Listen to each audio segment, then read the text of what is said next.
ഈ ഷൈനിയുടെയും കുട്ടികളുടെയും പറഞ്ഞില്ലേ ഷാജ, എന്നെ ഇന്ന് വരെ ഞാൻ അവത്തിൽ നിന്ന് റിക്കവർ ആയിട്ടില്ല. എനിക്ക് ഫുഡ് കഴിക്കാൻ പോലും പറ്റില്ല, അത്രയ്ക്കും എനിക്ക് സങ്കടമാണ്. കാരണം എന്നാ വെച്ചാൽ ഒരു 2003 കാലഘട്ടത്തില് ഞാനും എന്റെ 2 മക്കളെയും കൊണ്ട് ഈ സെയിം, ഞാൻ കോട്ടയം ജില്ലയിൽപ്പെട്ട ഒരാളാണ്. ഞാൻ കൂടുതൽ കറക്റ്റ് ആയിട്ട് സ്ഥലങ്ങളൊന്നും പറയുന്നില്ല, എന്നുവെച്ചാൽ ഞാൻ എവിടുത്തുകാരൊന്നും ആരും അറിയണ്ട. ഓക്കെ, അതൊന്നും അറിയണ്ട. ഞാൻ കോട്ടയം ജില്ലയിൽപ്പെട്ട ഒരാളാണ്. ഓക്കെ, ഞാൻ എന്നും എന്റെ യാത്രയിൽ പോകുന്ന സ്ഥലമാണ് ഈ റെയിൽവേ ക്രോസ്. അപ്പൊ എനിക്ക് വലത്തോട്ട് റെയിൽവേ ക്രോസ് അങ്ങ് പാസ് ചെയ്ത് വണ്ടി പോകുമ്പോൾ വലത്തോട്ട് നോക്കിയാലും ഇടത്തോട്ട് നോക്കിയാലും വിശാലമായ ഒരു സ്ട്രെയിറ്റ് ട്രാക്ക് കിടക്കുന്നത് എനിക്ക് കാണാം. അത് തന്നെയല്ല, അതിനു മുമ്പ് പല ആൾക്കാരും അവിടെ സൂയിസൈഡ് ചെയ്തിട്ടുള്ളത് കൊണ്ട് എനിക്ക് കുറച്ച് ഏറെ കുടുംബ പ്രശ്നം വന്നപ്പം ഞാൻ എന്റെ 2 മക്കളെയും കൊണ്ട്, ഒരാള് ഒരു 5.5 വയസ്സും ഒരാളൊരു 1.5 വയസ്സുമായിരുന്നു. അപ്പൊ എന്റെ കുട്ടികൾക്ക് അറിയത്തില്ല കാര്യങ്ങള്. ഓക്കെ, അതുകൊണ്ട് തന്നെ ഹസ്ബൻഡിന്റെ വീട്ടിലെന്ന് പറയാൻ പറ്റില്ല, എന്റെ ഹസ്ബൻഡിന്റെ പ്രശ്നങ്ങള് സഹിക്കാൻ പറ്റാതെ വന്നപ്പം അദ്ദേഹത്തിന് എന്താ കുഴപ്പമെന്ന് വെച്ചാൽ കുറെ സ്ത്രീകളുമായിട്ട് ബന്ധങ്ങളാണ്. ഓക്കെ, പക്ഷെ പുള്ളിക്കാരന്റെ മദർ പുള്ളിക്കാരനെ സപ്പോർട്ട് ചെയ്യുമായിരുന്നു.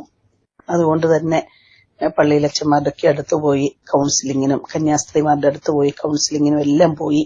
പക്ഷെ ഒരു ദിവസം സഹിക്കാൻ പറ്റാതെ വന്നപ്പം ഞാൻ എന്റെ മക്കളെയും കൊണ്ട്, ഞാനും ഈ റെയിൽവേ ട്രാക്കിന്റെ കോട്ടയത്തുനിന്ന് വന്ന് ഈ റെയിൽവേ ട്രാക്കിന്റെ മുമ്പിൽ വണ്ടി കിടക്കുമ്പം അവിടെ ഇറങ്ങി ആദ്യത്തെ ട്രെയിൻ പോയി. എനിക്കറിയാം അടുത്ത ട്രെയിൻ അരമണിക്കൂർ കഴിഞ്ഞാ വരുന്നതെന്ന്.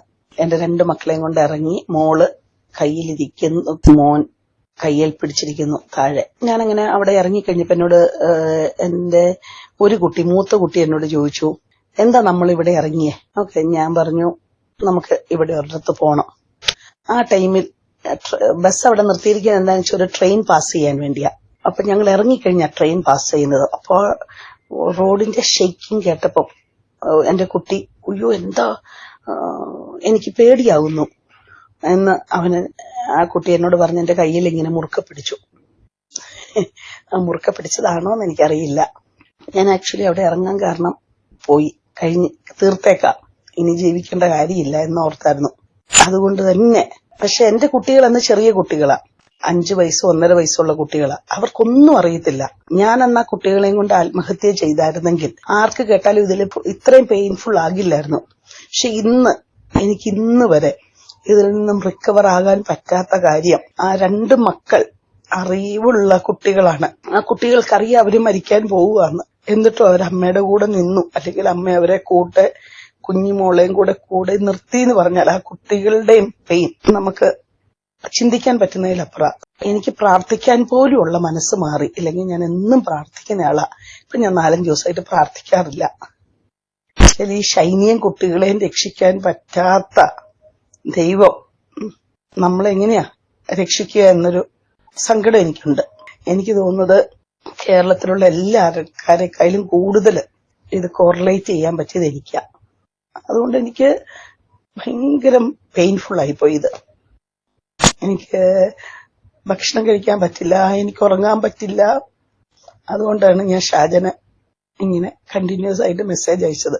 പക്ഷെ ഈ ശനിയിൽ നിന്നും വ്യത്യസ്തമായിട്ട് എനിക്ക് എന്തായിരുന്നു ഉണ്ടായിരുന്നതെന്ന് പറയട്ടെ, എനിക്ക് നല്ലൊരു അനിയത്തിയുടെ ഒരു ഹസ്ബൻഡും, എന്റെ നല്ലൊരു കൂട്ടുകാരിയുടെ ഫാദർ ഒരു അഡ്വക്കേറ്റും, ആ ഫാമിലിയും, എന്റെ 2 നല്ല കൂട്ടുകാരികളും, എന്റെ ഒരു ചേട്ടനും എന്റെ ഒരു ചേച്ചിയും, അവരൊക്കെ എനിക്ക് കട്ടയ്ക്ക് സപ്പോർട്ട് ഉണ്ടായിരുന്നു. എന്റെ അമ്മ പറയാതിരിക്കാൻ പറ്റില്ല, എന്റെ അമ്മ. അങ്ങനെ അവര് കട്ടയ്ക്ക് സപ്പോർട്ട് ഉള്ളത് കൊണ്ട് തന്നെ എനിക്ക് ഇതിന്ന് സർവൈവ് ചെയ്യാൻ പറ്റി. നമ്മുടെ കേരള ജനത മുഴുവൻ ഈ പാപത്തിൽ, ഞാൻ ഷാജനോട് ചോദിക്കുന്നത് എന്താണെന്ന് ചോദിച്ചാൽ, നിങ്ങളെ കൊണ്ട് നിരൂപിച്ചാൽ എന്തെങ്കിലും ചെയ്യാൻ പറ്റും, നിങ്ങളെ കൊണ്ട് എന്തെങ്കിലും ചെയ്യാൻ പറ്റുമെന്ന് എനിക്ക് തോന്നുന്നു. അതുകൊണ്ട് എനിക്ക് നിങ്ങളോട് റിക്വസ്റ്റ് ചെയ്യാനായിട്ടാണ് ഞാൻ ഈ മെസ്സേജ് അയക്കുന്നത്. നമുക്ക് ഇവർക്ക് വേണ്ടി എന്ത് ചെയ്യാൻ പറ്റും? നമ്മളെല്ലാരും, നിങ്ങൾ ന്യൂസ് കൊടുക്കുന്നു, എനിക്കറിയാം. ഞാൻ കുറച്ച് ചാരിറ്റി ആൾക്കാരെയൊക്കെ വിളിക്കുമ്പോൾ അവരെല്ലാം പൈസയ്ക്ക് വേണ്ടി ഈ ചാരിറ്റി ചെയ്യുന്നത്. ഇവിടെ വളരെ ഞാൻ താമസിക്കുന്ന സ്ഥലത്ത് ബുദ്ധിമുട്ട് അനുഭവിക്കുന്ന വളരെയുള്ള ആൾക്കാർക്ക് വേണ്ടി ഞാൻ ചില ഇവിടുത്തെ ഫേമസ് ആയിട്ടുള്ള ചാരിറ്റിക്കാരെ വിളിക്കുമ്പോൾ അവരെല്ലാരും ഈ പ്രശ്നമുള്ളവരെ ഇഗ്നോർ ചെയ്യും. അയ്യോ മരിച്ചു കഴിഞ്ഞാല് ഇപ്പൊ നിങ്ങൾ ഷാജനൊക്കെ കാണിക്കുന്ന മാതിരി കുറെ ന്യൂസും അതിന്റെ പുറകെ പോക്കും അതല്ല നമുക്ക് വേണ്ടത്. നമുക്ക് ഇവരെ മരിക്കാതിരിക്കാൻ വേണ്ടി എന്താ ചെയ്യണ്ടേന്നാ നോക്കുന്നത്. ഷാജിന് എന്തെങ്കിലും ചെയ്യാൻ പറ്റുമോ? ഈ സ്ത്രീകളുടെ മാത്രമല്ല കേട്ടോ, ആരുടെ ആണെങ്കിലും ആത്മഹത്യ തന്നെയാണ്. പക്ഷെ പാവം ഈ ഷൈനിക്ക് ഹസ്ബൻഡിന്റെ വീട്ടിൽ നിന്നും അവരുടെ വീട്ടിൽ നിന്നും സപ്പോർട്ട് കിട്ടിയില്ല. അതുകൊണ്ടാണ് അവരുടെ വീട്ടിൽ നിന്നും സപ്പോർട്ട് ഉണ്ടായിരുന്നെങ്കിൽ ആ ഷൈനി നിന്നേനെ. അപ്പൊ ഷാജൻ എന്തെങ്കിലും ചെയ്യാൻ പറ്റുമോ എന്ന് എനിക്കറിയില്ല. നിങ്ങൾ കേട്ടത് ഒരു ഞെട്ടിക്കുന്ന ഒരു വോയിസ് ആണല്ലേ? സത്യം പറഞ്ഞാൽ ഞെട്ടിപ്പോയി ഞാൻ വോയിസ് കേട്ടത്. നമ്മുടെ മറുനാടൻ മലയാളിയിൽ വന്ന ഒരു വോയിസ് ആണ് കേട്ടോ. ഗൾഫിൽ എവിടെയുള്ള ഒരു സ്ത്രീയാണ്. അവർക്ക് ഈ ഷൈനിയുടെ മരണം കേട്ടപ്പോൾ അവര് മുമ്പ് അനുഭവിച്ച അതേ ദുരന്തം അവർ കേട്ടപ്പോൾ അവർക്കിപ്പം ആഹാരം കഴിക്കാൻ തോന്നുന്നില്ല, പ്രാർത്ഥിക്കാൻ തോന്നുന്നില്ല. ദൈവം എന്തിനാ ചോദിക്കുന്നത്? അസത്യമല്ലേ? എന്തിനാ ഈ ദൈവം ഇവരെയൊക്കെ രക്ഷിച്ചില്ലെങ്കിൽ എന്ത് ദൈവം എന്നുള്ളതാണ്. അവരും ഇതേ പ്രായത്തിൽ അല്ലെങ്കിൽ ഇതേ സമയത്ത് ഇതേ ട്രാക്കിൽ കൂടി സ്വന്തം 2 മക്കളെയും കൊണ്ട് ആത്മഹത്യക്ക് വേണ്ടി പോയ ഒരു സ്ത്രീയാണ്. അവർക്ക് അത് റിലേറ്റ് ചെയ്യാൻ പറ്റും. അന്ന് അവരുടെ മൂത്ത മകൻ കയ്യിൽ ഇറക്ക പിടിച്ചത് കൊണ്ട് മാത്രമാണ് അവര് അതിൽ നിന്ന് പിന്തിരിഞ്ഞത്. മനസ്സിലായി? പക്ഷേ ഷൈനി അറിയുള്ളൂ 10ഉം 11ഉം വയസ്സുമുള്ള ഇവരുടെ മക്കളെക്കാട്ടി കുറച്ചുകൂടി പ്രായമുള്ള മക്കളായിരുന്നു ഷൈനിക്ക് ഉണ്ടായിരുന്നത്. 10ഉം 11ഉം. ഞാൻ പല വീഡിയോകളായി പറഞ്ഞു മക്കൾക്ക് എങ്ങനെ തോന്നി എന്നുള്ളതാണ്. മക്കളെ എങ്ങനെ അവർ കൺവിൻസ് ചെയ്തു, എങ്ങനെ പറഞ്ഞു മനസ്സിലാക്കി എന്നുള്ളതാണ്. ഈ മക്കൾ കരഞ്ഞു കാണത്തില്ലേ? ഈ കൊച്ചു കുട്ടികളൊക്കെ ഈ റെയിൽവേ ട്രാക്കിലൂടെ ഈ പറയുന്ന ട്രെയിന് വരുമ്പോൾ കരഞ്ഞു കാണത്തില്ലേ? ഓടാൻ വേണ്ടിയിട്ട് ശ്രമിക്കും. എത്ര കൊച്ചുകുട്ടി എത്ര പക്വത ഉണ്ടെന്ന് പറഞ്ഞാലും ശ്രമിക്കും. ചിലപ്പോൾ ഷൈനി ഇവരെയൊക്കെ വിട്ട് കഴിഞ്ഞ് കഴിഞ്ഞാൽ എന്ത് ചെയ്യും? ഇനി നിവർത്തിയില്ല. കാരണം സ്വന്തം വീട്ടിലെ ഈ പറഞ്ഞ ഷൈനിയുടെ അച്ഛൻ ഈ ഒരു മരണത്തിൽ മുഖ്യ ഒരു പങ്കുണ്ട് എന്നുള്ള തെളിവുകളാണ് പുറത്തു വരുന്നത്. ഈ ഭർത്താവ് നോബിയെ പോലെ തന്നെ ഒരു പങ്ക് ആർക്കുണ്ട്?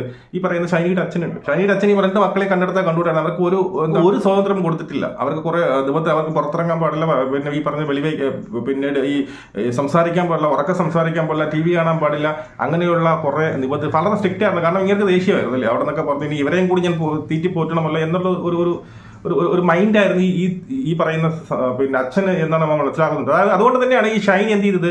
നമുക്ക് എന്തായാലും ഇനി ഇപ്പൊ ഈ കുട്ടികളെ ഇവിടെ നിർത്തിയിട്ട് ഷൈനിക്ക് ഏതെങ്കിലും ജോലി തേടണം എന്നുള്ള ഒരു താല്പര്യത്തോടു കൂടി എങ്ങനെയും കുട്ടികളെ വളർത്തണമല്ലോ എന്നുള്ളൊരു താല്പര്യത്തോട് ഷൈനി മുട്ടാൻ ഇനി കഥകളൊന്നുമില്ല, ഒരു കഥകളും തുറന്നില്ല എന്നേ ഉള്ളൂ. അപ്പോൾ ഷൈനി എന്തുകൊണ്ട് ഈ 2 മക്കളെയും സ്വന്തം വീട്ടിൽ നിർത്തിയിട്ട് പോകാമല്ലോ? എന്തിന് ഹോസ്റ്റലിൽ കൊണ്ടുപോയി നോക്കണം കൊടുക്കുന്നു? അപ്പൊ സ്വന്തം വീട്ടിൽ നിർത്താൻ പറ്റാതെ ഹോസ്റ്റലിലേക്ക് കൊണ്ട് നിർത്തണമെന്ന് ഷൈനി തീരുമാനിച്ചിട്ടുണ്ടെങ്കിൽ അതിന് പിന്നെ ഒരേ ഒരു കാര്യമുള്ളൂ. ഈ പറയുന്ന വീട്ടിൽ ഈ അച്ഛനായിക്കോട്ടെ അമ്മയായിട്ട് അവർക്കൊരു സൗകര്യതയും കൊടുത്തില്ല എന്നുള്ളതാണ്. അവരെപ്പോഴും ഈ പറയുന്ന ശാസിക്കുകയും ഈ പറയുന്ന വഴക്ക് പറയുകയും എപ്പോഴും കുറ്റപ്പെടുത്തുകയൊക്കെ ഷൈനി ചെയ്തു. അതുകൊണ്ട് തന്നെ എൻ്റെ ഇവിടെ നിന്നിട്ടും കാര്യം എൻ്റെ മക്കളെ ഇവിടെ നിർത്തിയിട്ട് ഞാൻ എവിടെയെങ്കിലും ജോലിക്ക് പോവുകയാണെങ്കിൽ മക്കൾ ഇവിടെ കിടന്ന് അനുഭവിക്കും. മക്കൾക്കും ഒട്ടും ഇഷ്ടമല്ല. കാരണം TV കാണാൻ വരെ സമയത്ത് എപ്പോഴും വീട്ടിനകത്ത് അടഞ്ഞിരിക്കുന്ന ഒരു അവസ്ഥയിലാണ് അല്ലേ? നമ്മളായാലും തന്നെ എന്ത് ചെയ്യും? എന്തായാലും സ്വന്തം അച്ഛൻ്റെ വീടല്ലേ, 2 മക്കളെ അവിടെ നിർത്തിയിട്ട് എവിടെയെങ്കിലും ജോലിക്ക് പോകാമെന്ന് തീരുമാനിക്കുന്നത്. പക്ഷെ അതൊന്നും തീരുമാനിക്കാതെ ഷൈനി മറ്റൊരു എവിടെയെങ്കിലും ഒരു ഹോസ്റ്റലിൽ കൊണ്ട് നിർത്താം എന്ന് തീരുമാനിച്ചിട്ടുണ്ടെങ്കിൽ ഉറപ്പായിട്ടും ആ വീട്ടുകാർ അത്രമേൽ അവരെ മാനസികമായിട്ട് സങ്കടപ്പെടുത്തിയിട്ടുണ്ടാകാം എന്നുള്ളതാണ്. ഒരു പള്ളിയിൽ ഒരു മുമ്പേ ഒരു വീഡിയോ ഇന്നലെ ഞാൻ കണ്ടായിരുന്നു ഒരു ചാനലിൽ. അതിനകത്ത് അവർ പറയുന്ന അങ്ങനെ തന്നെയാണ്. മനസ്സിലായോ? ഈ ഷൈനി ഡെയിലി എന്ത് ചെയ്തു? പ്രാർത്ഥിച്ചിട്ടാണ് കിടക്കുന്നത്. അന്നത്തെ ദിവസം പ്രാർത്ഥിക്കാതെ കിടന്നു എന്നുള്ളതാണ്. എന്നിട്ട് നാളെ ആയപ്പോൾ 2 കുട്ടികളെയും വലിച്ചുകൊണ്ട് പോകുന്ന ഒരു സീനുണ്ട്. അതിനകത്ത് ഇളയ കുട്ടി തിരിച്ചു വലിക്കുന്നുണ്ടല്ലേ? എന്നിട്ട് ഇളയ കുട്ടി എന്ത് ചെയ്തു? ബലമായി കൊണ്ടുപോവുകയാണ് റെയിൽവേ ട്രാക്കിലേക്ക്. അപ്പോൾ ഇവരിത് പറയുന്നതിൽ ഈ പറയുന്ന ശ്രീ അമ്മ പറയുന്നത് അവർക്കൊരു ധൈര്യം ഉണ്ടായിരുന്നു. അവരുടെ ഒരു ഷൈനിയുടെയും ഇവരുടെയും കേസിലൊരു വ്യത്യാസം എന്ന് പറഞ്ഞു കഴിഞ്ഞാൽ അവരുടെ വീട്ടുകാർ വളരെ സപ്പോർട്ടായിരുന്നു. അവരുടെ അമ്മ ആയിക്കോട്ടെ, അവരുടെ അനിയത്തി, ഭർത്താവ്, കൂട്ടുകാരികൾ ഒക്കെ അവർക്ക് ഒരു മാനസികമായിട്ടുള്ള ഒരു പിന്തുണ ഒരു സപ്പോർട്ട് കൊടുത്തു. പക്ഷെ അത് ഇവിടെ ആർക്കില്ലാതായിപ്പോയി. ഈ പറയുന്ന പാവം ഷൈനിക്കില്ലാതായി. ഷൈനിക്ക് വീട്ടുകാരിൽ നിന്ന്, സുഹൃത്തുക്കളിൽ നിന്ന്, ഭർത്താവായ നോബിയിൽ നിന്ന് ആരിൽ നിന്നും ഒരു സപ്പോർട്ടും ഉണ്ടായില്ല.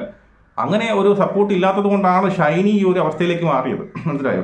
ഇവിടെ ഈ പറയുന്ന ഈ വോയിസിൽ കേട്ട ആ ഒരു അമ്മയുടെ സംഭവം നോക്കിക്കഴിഞ്ഞാൽ അവർക്ക് സപ്പോർട്ട് ഉണ്ടായിരുന്നു അല്ലേ? വീട്ടിൽ നിന്നും കൂട്ടുകാരിൽ നിന്നൊക്കെ ഒരു മാനസികമായിട്ടുള്ള ഒരു സ്ട്രെങ്ത്, ഒരു സപ്പോർട്ട് അവർക്ക് കിട്ടിയത് കൊണ്ടാണ് അവർക്ക് അതിൽ നിന്ന് പിന്തിരിയാൻ കഴിഞ്ഞത്. മനസ്സിലായോ? ഞാൻ വീട്ടിൽ പോയാലും എനിക്ക് കുഴപ്പമില്ല, പിടിച്ചു നിൽക്കാം. ആ ഒരു ദുർബല നിമിഷത്തിൽ തീരുമാനിച്ച് എന്തായാലും പോയി ആത്മഹത്യ ചെയ്ത് കളയാമെന്ന് വിചാരിച്ചുകൊണ്ട് 2 കുട്ടികളെയും കൊണ്ട് ആ മൂത്ത പയ്യന്റെ ആ കയ്യിലെ മുറുക്കിപ്പിടുത്തം അവർക്ക് ആ ചിന്തത്തിൽ നിന്ന് മാറി. ശരി, നമുക്കിത് ജീവിച്ച് കാണിക്കാം, തോൽക്കേണ്ട ആവശ്യമില്ല എന്ന് അവർക്ക് ഒരു നിമിഷം ചിന്തിച്ചു. കാരണം വീട്ടിലെ സപ്പോർട്ട് ഉണ്ടല്ലോ. ഷൈനി അങ്ങനെ ചിന്തിക്കാൻ എൻ്റെ സപ്പോർട്ട് ആരുമില്ല, ഇനി പോയിട്ട് കാര്യമില്ല.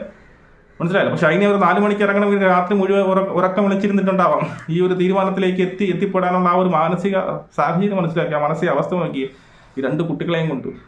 മനസ്സിലായോ? അപ്പോൾ എന്തായാലും എന്താ പറയുക, അതിൽ ഇവർ തന്നെ പറയുന്നുണ്ട്, ഇതിൽ നിന്ന് നമുക്ക് കരകയറാൻ നമുക്ക് എന്ത് ചെയ്യാൻ പറ്റും? നിങ്ങൾ കമന്റ് ചെയ്ത് നമുക്ക് ഇതിൽ എന്തൊരു ഒരു സർക്കാർ തലത്തിലായിക്കോട്ടെ അല്ലെങ്കിൽ ഏതെങ്കിലും തലത്തിൽ എന്തൊരു സംവിധാനം കൊണ്ടുവന്നാൽ ഇങ്ങനെയുള്ള ആത്മഹത്യയ്ക്ക് വക്കിൽ ആരും ഒരു തുണയില്ലാതെ നിൽക്കുന്നവരെ കൈപിടിച്ച് കൊണ്ടുവരാൻ വേണ്ടിയിട്ട്, ആത്മഹത്യയിൽ നിന്ന് പിന്തിരിപ്പിക്കാൻ പറ്റും, പുതിയൊരു ജീവിതത്തിലേക്ക് കൊണ്ടുവരാൻ വേണ്ടി നമുക്ക് എന്ത് ചെയ്യാൻ പറ്റും? നിങ്ങൾ തന്നെ കമന്റ് ചെയ്യൂ. നമുക്ക് വീണ്ടും കാണാം. ജയ് ഹിന്ദ്.